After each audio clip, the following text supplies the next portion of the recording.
The crystal glasses clinked as my sister Diana gave her toast, her voice carrying across our parents' elegantly decorated backyard. To Mom and Dad, celebrating 40 wonderful years together. I'm so blessed to be your daughter. I watched her from my seat, noting how her hand trembled slightly despite her practiced smile. She knew I was here, knew what I found, but she was still trying to maintain her perfect facade. My name is Emma Collins, and for 20 years I've carried the weight of a terrible suspicion about my brother Michael's death. Diana, my older sister, had always been the golden child. Beautiful, accomplished, our parents' pride and joy. But Michael had been special. He'd been the one person who saw through Diana's act, who wasn't fooled by her carefully crafted image of perfection. And now I knew why he died that summer night in 2003. The party continued around me as I fingered the worn leather diary in my purse. I found it 3 months ago while clearing out our grandmother's attic, Diana's private journal from the year Michael died. She'd always claimed she was studying at the library that night, that she had no idea Michael had gone swimming in the lake alone. But her diary told a different story. Emma, my mother touched my shoulder, concern in her eyes. You've barely touched your food.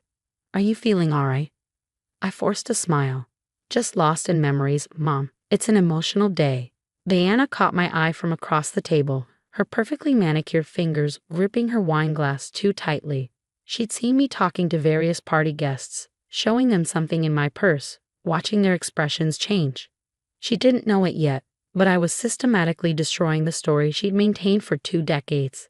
The diary wasn't my only evidence. Over the past 3 months, I'd pieced together everything. The threatening notes Michael had received that summer, the missing life-saving ring from the dock, the mysterious call to his girlfriend just hours before he died. Diana had orchestrated all of it, driven by a jealousy so deep it had turned to hatred. Michael had recently been accepted to Harvard Medical School, earning the praise and attention she'd always considered rightfully hers.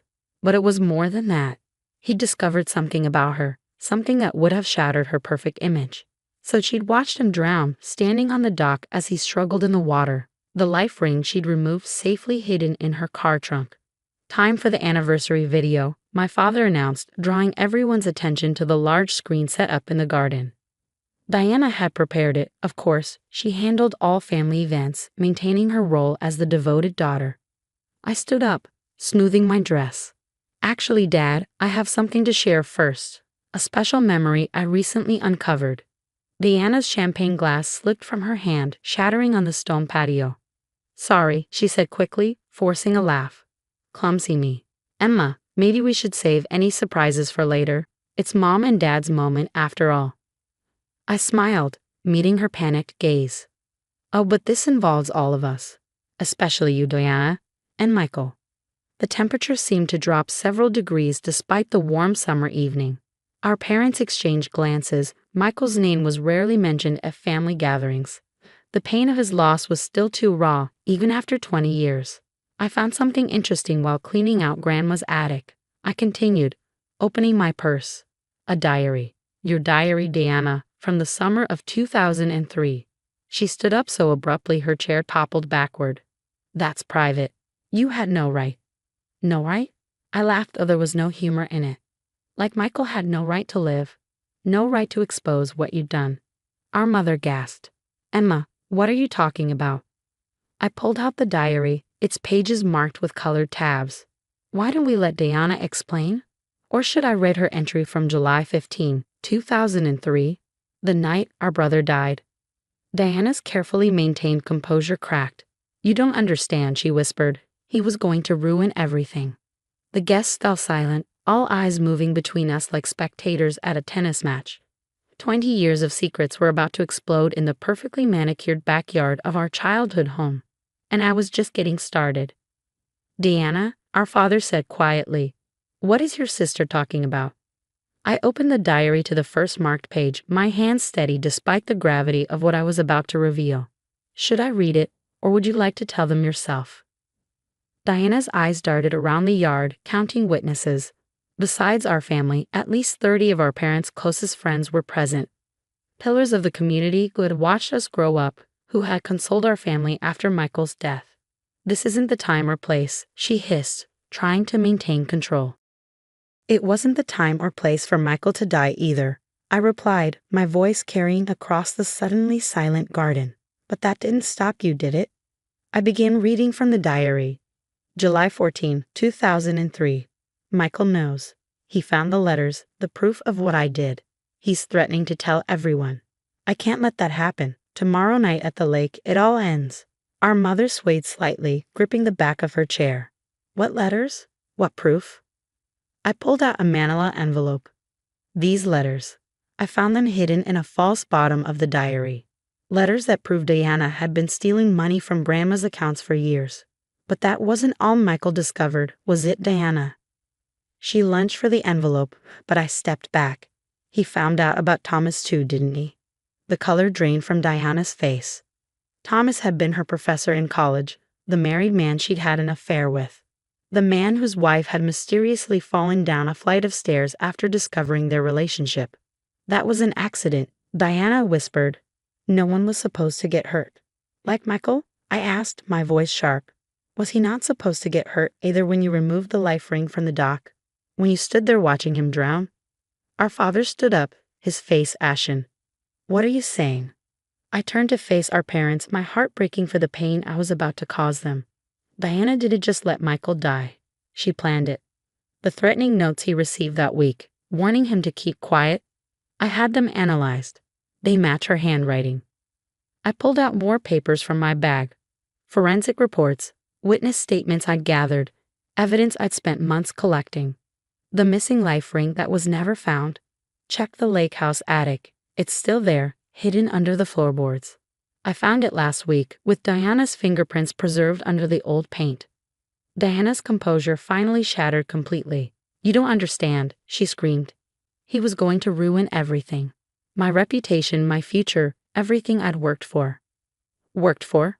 I laughed bitterly. You mean everything you'd stolen and lied about? The money you took from Grandma? The affair with Thomas? The accident that nearly killed his wife? Our mother began to cry, quiet, devastating sobs that tore at my heart. But I couldn't stop now. The truth had waited 20 years to be heard. Michael was going to medical school. I continued, my voice breaking slightly. He was going to save lives. Instead, you took his, all to protect your precious reputation. I never meant, Diana started, but I cut her off. Never meant what? To let him drown? Then why did you remove the life ring? Why did you disconnect the dock's emergency phone? Why did you stand there, watching, as our brother died? I turned to the stunned party guests. But here's what Diana didn't know. Michael wasn't just going to expose her secrets. He'd already documented everything. He mailed a letter the day he died, a letter that was returned to sender because he'd written the wrong address. Diana's eyes widened. What letter? The letter that's been sitting in our grandmother's attic for 20 years. The letter I found 3 months ago that started me investigating everything. I pulled out a yellowed envelope. The letter that tells the whole story in Michael's own words. The silence in the garden was absolute as I began to read Michael's final testament, his desperate attempt to expose the truth before it was too late. With each word, Leanna's carefully constructed world crumbled a little more. The aftermath of truth is never clean. As I finished reading Michael's letter, chaos erupted in our parents' once peaceful garden. Diana collapsed into a chair, her perfect facade finally shattered. Our mother's quiet sobs had turned to wails of anguish. Dad just stood there, still as stone, staring at the daughter he thought he knew. I've already given copies of everything to the police, I said into the chaos. They're reopening Michael's case. This isn't just about family secrets anymore, Diana. This is about justice. As if on cue, 2 police officers appeared at the garden gate.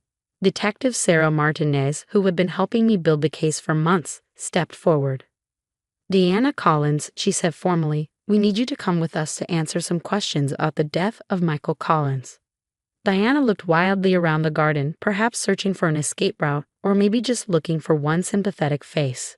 She found none. The party guests, our parents' closest friends for decades, looked at her with horror and disgust.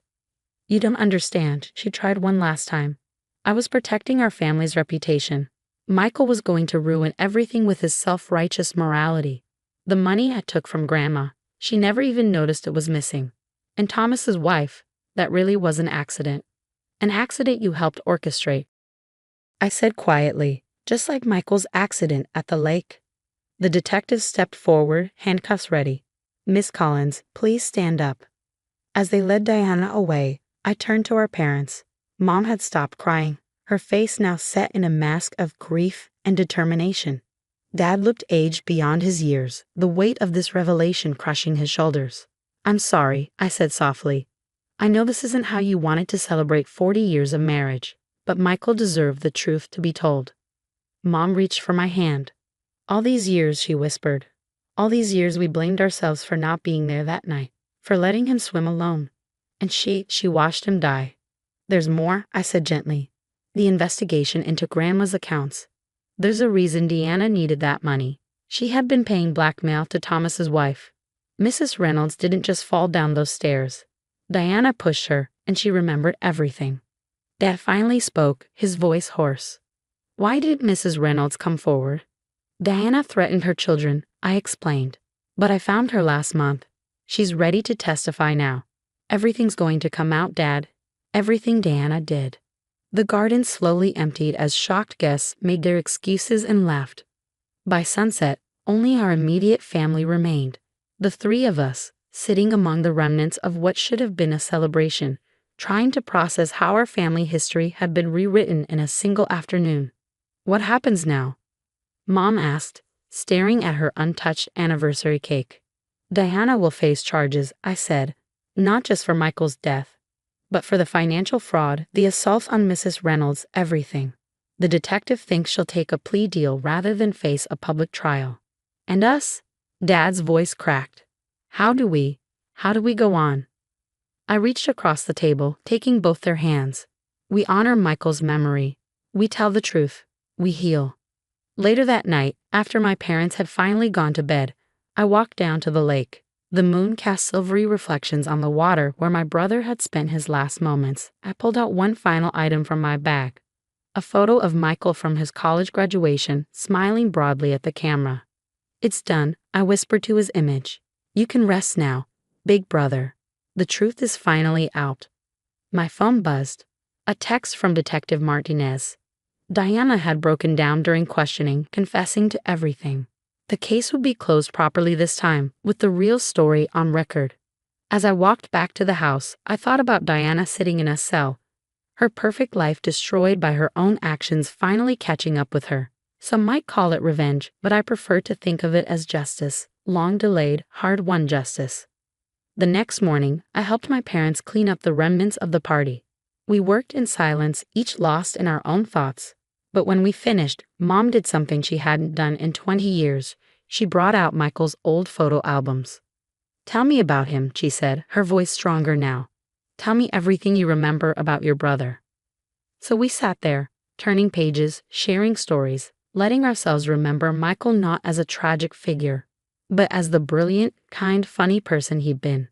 For the first time, we could talk about him without the shadow of unspoken questions hanging over us. Diana's trial was brief.